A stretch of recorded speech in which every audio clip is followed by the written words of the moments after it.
going now. Okay, yeah, y'all are going to just restart the piece. Okay, cool. Take two.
questions? Not right now. We have a string switch, so Yeah. we're like, You probably lost most of the people. yeah. Gotcha. So I have a question. Okay. So how did you guys just start? Like what began the whole sophomore collective? I think we had a conversation, right? Yeah. After I came to talk to the junior high percussion class, or whatever it was, percussion methods class, because Colby Palmore, I worked with him for a couple of years. He asked me to come and talk as a guy who went from there, what they were doing, to having to teach percussion. And afterwards, we were just randomly talking about how I'd love to start playing music with some people. And Chris was like, hey, I'm down. And we just set a time to meet, and we probably had a couple planning meetings where we didn't actually accomplish anything other than saying, hey, listen to this cool piece. Hey, listen to this cool piece. Yeah. And then finally we started playing. Yeah, it was super, like, it was super weird, but also really organic, because it was like, you know, we were both talking about how we wanted to do like more new music in the area. I mean, you know, because there's some weird stuff around, but not a lot outside of like an academic situation. And so we kind of talked about that, and then yeah, the first couple meetings, it was just kind of us just being like, oh, have you seen this? Have you seen this? It's like, this is the kind of stuff that I want to do, or take this and take it this much further, and just talking about goofy ideas that we had. Yeah. And you know, and the funny thing is, Drew's not even like a percussionist by nature. He started out as a trumpet player. Piano as a kid, then trumpet and band, and then I got my first job as a band director. And after my second year teaching, the guys came to me like, hey, I need you to become a percussionist. So I worked on it, and it's funny because I tell stories about how I got a C in your class, in your percussion methods class, because I think I skipped a few classes, and That's how you get a C. that's how I got a C. And I was just like, I'm not going to need to know how to teach percussion, because I'm going to be a band director. And then at the end of my second year, I was basically becoming a percussionist, at least attempting to. And I taught percussion for 5 years. Yeah. So, Yeah, common misconception for those of you that are watching that may not be percussionists, but also for those of you that are percussionists, you need to know how to teach. yeah. And you need to know how to teach percussion. And it's actually really, really important. And even for percussion majors, when you're in college and you study percussion, there are so many things that we take for granted because we've been playing our instruments so long that we do things naturally. When you go to teach beginners, you'll forget a lot of the basics that you need to actually tell them. It's like, you know, I know people that have started a percussion methods class and they'd never taught the students how to hold the sticks in the first week. And it's like, that's, you know, kind of important. And just things that, you know, when you're teaching someone that's just starting out and knows nothing, there are a lot of things that you realize that you understand how to do, but you may not understand how to teach it. And so even for percussion majors, it's a really good idea to take that class to kind of get a better idea of how some of that stuff works. Like the hardest instrument to teach a lot of times is your instrument. But yeah, so we went from talking about the beginnings of Thought Form Collective to me ranting about percussion methods. Seems like a normal rehearsal. Yeah. Are there any Who other? is Elizabeth Kiefer? Is it Elizabeth Kiefer? Olivia Kiefer. Olivia Kiefer. She's currently doing her DMA, I think, in Miami, in percussion. Miami, Ohio, Oh, Miami, Florida. I think. Florida. Yeah. I spell it. It's I can't remember if it's Keiffer or Kieffer. I'm sorry. I think it's KIE. Wait, I can tell you. Yeah, I was gonna say it's on the. The I comes first. Kieffer. Yeah, Yeah. she just, I think it was PASIC 2019, a collection of her vibe solos were featured on the, I think it was the Focus Day. Yeah, it was the Yeah, she was one of the first people I met on Twitter. So, in the new music world. So, I've done my best to pick up a few of her pieces and play it whenever we can. She's cool.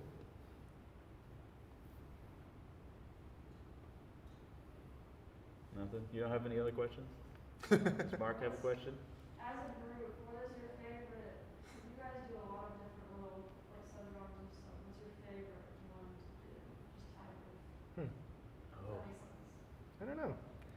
I really like doing the small condensed setup improvisation. You know, sometimes, and I do enjoy it when, you know, Chris gets his 3 full racks of gongs out, and we've got, you know, Drew's got 5 synths and, you know, whatever accessories are laying around, you know, the house. That's fun, but I think it's a lot of fun to really limit yourself. I mean, you know, just a small table full of instruments can be, you know, kind of scary, but also really liberating in a way, I think. Yeah. It really makes you think. Yeah, I think next time, if we do another improv in a clinic like this, we should each just pick one instrument, and that it just forces you to be so creative with the different sounds and the timbres that you're using, especially to be able to build off of what the other players are doing if they have something that sounds very, very different from what you have. I mean, I kind of agree. Like, I really like the small setup stuff, whether it be improv or whether it's the counting game or loops, but things that you can play over that sort of, like, you could fit everything into a suitcase, or maybe a suitcase and a bass drum case. But one, that does 2 things. You get to spend a lot more playing and a lot less time setting up, versus, like, you guys saw that massive setup that we had for that Nosferatu gig. We rolled into that parking garage at, I think, 10 a.m. 10, 11, something like that. And the gig started at 7:30? Something like that, yeah. And we were pretty much setting up until it started. Just because it was a lot of stuff, and we had a lot of troubleshooting to do with the electronics and the projector screen and the PA system and the in-ears and everything, making sure that we could see the film and everything. And doing that stuff, it was a ton of fun. I really enjoyed doing all that, but I think, yeah, I'd agree the small setup stuff is really, really I mean, if we could just roll up and the stuff's set up and then people break it down. I love the giant set. It's just, yeah, the hours and hours it takes to set up and break down, I'm not too crazy about. Yeah. But yeah, it is really cool. Like, the counting game might be one of my favorite things we do. And it all started out with us just talking, like counting, literally counting together and phasing through time as we counted. And then somebody was like, hey, what if we put our feet with it? Hey, what if we take these desk bells? The first desk bells we used were just random desk bells. They weren't tuned. Mm-hmm. And then Carson bought the desk bells and we integrated them, and I was just like, it's crazy to think that such a neat thing that we play came from just a joke and then adding a couple instruments that you could carry anywhere. I like those. Tell us about an idea that you had that didn't work out. That didn't work out? Yeah, an idea that didn't work out. I mean, we started, whenever we first started playing, we had a whole bunch of different pieces that we've never played anywhere other than in your living room. Just because, Yeah. you know, it's harder to put together. There's this really great piece by a band, Square Peg Round Hole, that we were trying to do, and they do it with 3 people, but they're like running through computers, and I haven't jumped into that area yet, and I have a dinky little loop pedal, and I just cannot get coordinated enough to utilize that and turn it on and turn it off and, you know, erase it and turn it back on to try a second thing. Even though that's like a really cool piece that I want to play, I'm not coordinated enough to do it. So I don't know. I don't know if that's quite the answer. Yeah, but well, yeah, that didn't work out. I mean, and it's another thing that's kind of an issue is that it's hard for us to find time where everybody can rehearse, like depending, because Thought Form Collective isn't just 3 people, it's sort of a malleable group. Right gig- now, it's kind of just the 3 of us, especially during the pandemic. It's hard to get too many people, you know, where we have a time at the same time and we have a space where we can safely rehearse and all that. It's difficult. I mean, our first gig was for 6 people in the middle of the woods, playing an hour-long aleatoric composition that we wrote just for the event. And then the next one we played was in Backspace, a lot Yeah. like the CDDK setup. And it was just Yeah, you and me and And then- a guitar. yeah, Jay Shepard. And yeah, it's been We're constantly interesting. changing.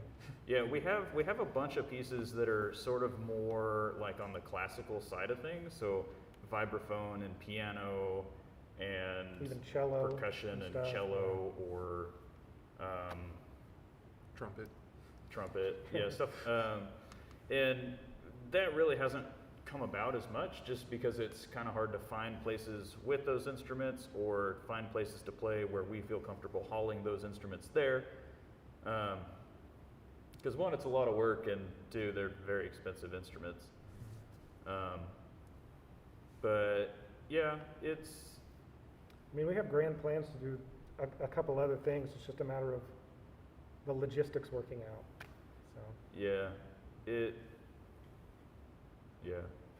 But before we get too far away from Come Gone, like, for those of you that are still watching, percussionists or otherwise, if you haven't heard of Square Peg Round Hole, check them out. It's three guys that started at, I believe it's University of Indiana, studying music together, and they formed this percussion rock band trio, and it's, you know, one guy on keys, one guy on vibraphone, Evan's playing drum set, and then they have, you know, other electronics Computer and different integration. things, and it is amazing. They're awesome. They inspire us a lot. And then Kraken Quartet is a group based out of Texas, and they're also really great, more of like a rock band type of concert style percussion. It's 2 drum sets, marimba vibes, and a bunch of small stuff and some synthy stuff. Really great stuff if you haven't heard of them. and I personally love Teague. Yeah, T- Teague I- is a lot of I fun. looked him up the first time and spelled it wrong. It's Tigue, because I keep looking at the fact that we have 3 people here, and they have 3 people, and they do so much with a tiny little toy synthesizer in some cases. But those are like 3 legit percussionists, and you know, those are 2 legit percussionists, and I'm a faker, so I can't quite pull off a lot of the stuff that Teague does. So, but one of these days, I'd love to try to do some of their stuff. Drew's a lot better than he gives himself credit for. I mean, it takes a lot to develop your chops enough to be able to teach it. But yeah, Teague is another great group.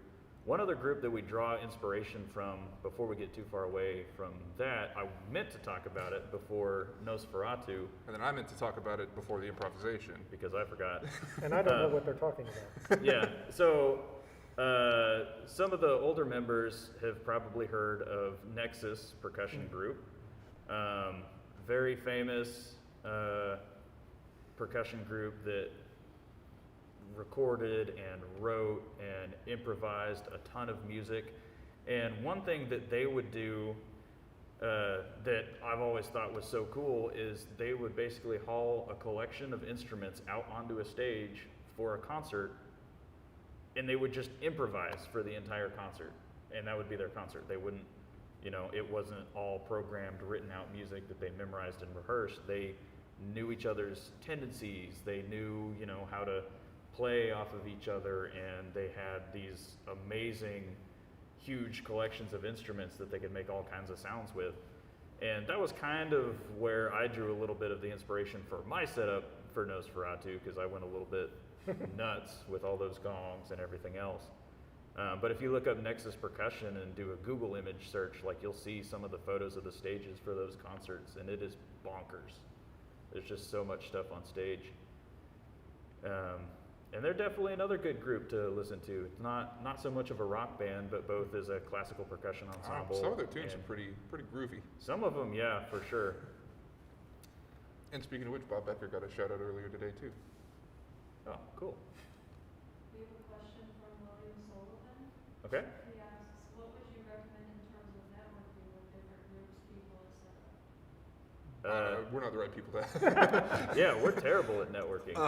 Basically, so networking,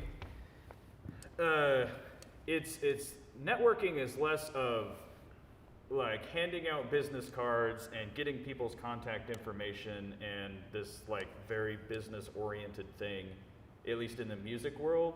And it's more of a getting to know people, you know, knowing what drives them, making friends with them, and being a fun person to work with and a fun person to hang out with and being memorable. I mean, in this day and age, especially during the pandemic, when there's not, you know, conventions and stuff where you can go meet these people, like you can't go meet someone at PASIC because PASIC was virtual this year. You can talk to them in the comment section. But, you know, be active on social media, you know, follow them on Instagram or on like new music is really big on Twitter now. I'm not much of a Twitter user, but Drew's on there. Way I'm too surprised at how many instrumentalists are just free improvising on TikTok.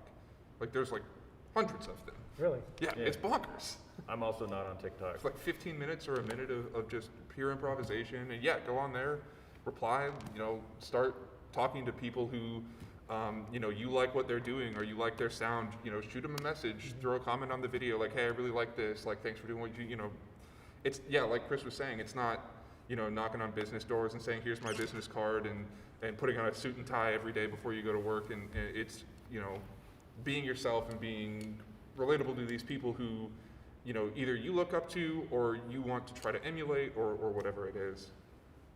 Yeah, and sometimes it's also just like a matter of trading favors. It's like sometimes there'll be just like hey, I have this idea, put it out on Twitter, what do you guys think? And then all of a sudden, like, a bunch of people are shooting scores at you, and you're just like, oh, okay, this is cool. And then, so now next time they post an idea, it's like, hey, what would this be like? And then you can maybe try something and then shoot a score their way or something like that. But just kind of, being relatable and finding common ground with people. And I mean, one of the biggest things that I always thought, I mean, this was before the pandemic hit, but a whole lot of things came personally for me from just showing up to people's gigs and helping them move something afterwards, or just like offering to, or just saying, hey, I really enjoyed it, and reaching out to them afterwards. Like, I've connected with 3 or 4 different composer performers in Northwest Arkansas just because I showed up to one gig. And I made a point to go up and tell them how awesome it was. And then, met a guy in the audience. And like a week later, the guy who had the gig called me and was like, hey, I'm doing this other gig. You want to come and watch? And I watched and I helped him move stuff. And me and him kind of got connected, and I've been doing some engraving for him. And like, he played a little bit on a piece or an album I'm working on releasing. It's just, you just show up to gigs, which is a lot harder now. Hopefully fast forwards 12 months from now. Show up to the live stream. Yeah, even then, yeah. Just shoot an email afterwards. Do the best you can to like show people that you care about what they're doing and you notice it and you appreciate it. Because, I mean, I've gotten emails and stuff like that afterwards, and it always makes me want to work with those people. So. Yeah, be authentic in your interactions with people. Support live music, support what they're doing, buy sheet music, and then ask them questions about it. Don't just stream things on Spotify. Buy merch. Yeah. Buy albums. Buy albums, Find them buy on sheet Bandcamp. music, financially support, and then support in person where it's possible, when it's possible. Be in the live streams, be active in the comments or in the reactions or whatever your options are. And people will notice that. But don't, like, for example, show up to PASIC and go talk to someone and be like, I've heard people literally walk up and say, I'm here to network. People are going to stop listening to you when you say that. Because that's, like, they know that you're only interested in getting something out of it for your personal benefit, and they don't really care about making that connection. So being authentic, I think, is very, very important. Find the things that really inspire you and, drive you and, make up who you are, and, find people that can relate to that. Thanks Any for the other question, Will. Mm-hmm. Are there grants to go out like to elementary schools or have a program, and you thought about tailoring something to?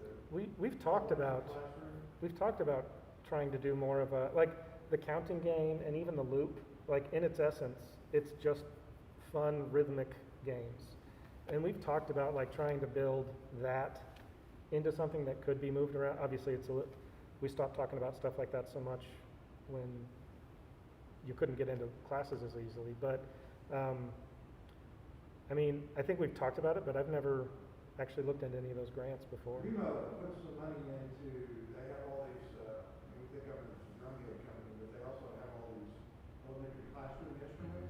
Mm-hmm. And they could have put pretty good money into,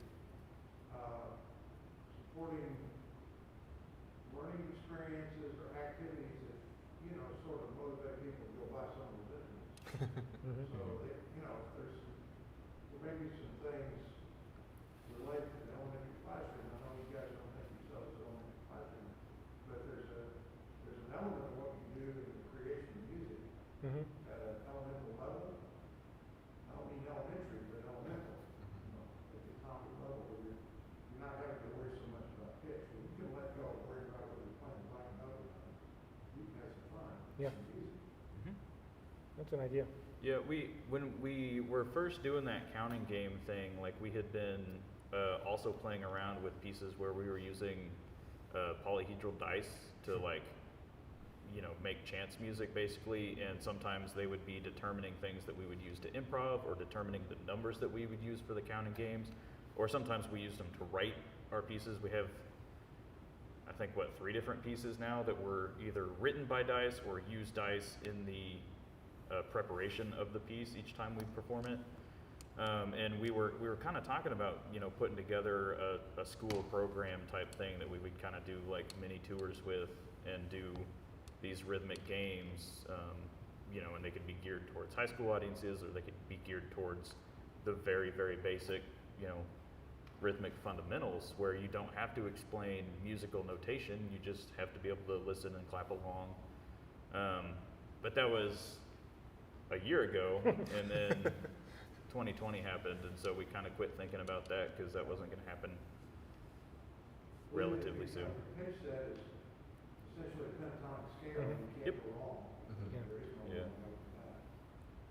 Well, I mean, we usually have more pipes out depending on what we're playing. Like the loops, there's actually 10 or 12 And they're all different keys. Yeah, we work our way up and down the vibraphone, using all the keys, but we just wanted to make it easy today. Yeah. But I mean, yeah, I mean, we can do everything in just a diatonic set, and we built 3 sets of diatonic pipes, and that was what we used. We hung them out in the woods for that immerse thing, and that was also a grant. Yeah. That whole gig we applied to a grant to be basically a performance installation at that grand opening ceremony.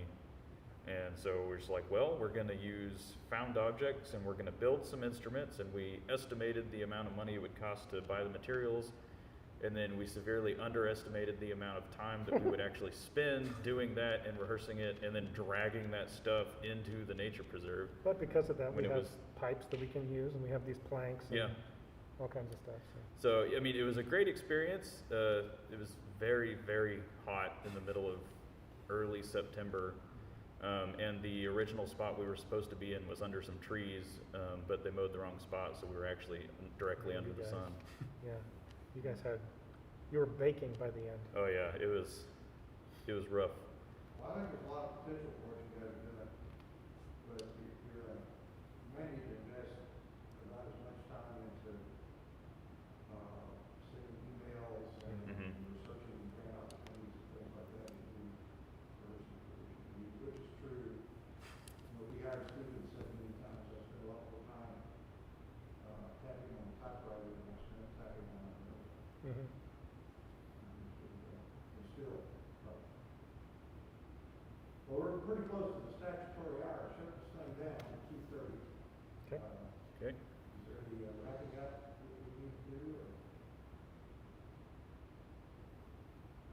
I don't think so. Do you have any closing remarks?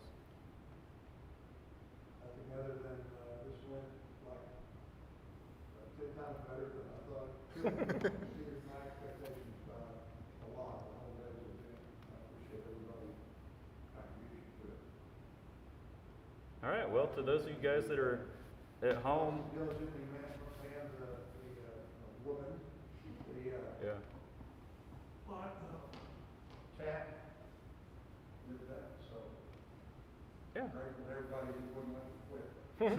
All right, so thanks to everybody at home. Thanks to Roxy for running the comments. Thanks to Professor Ragsdale for having us.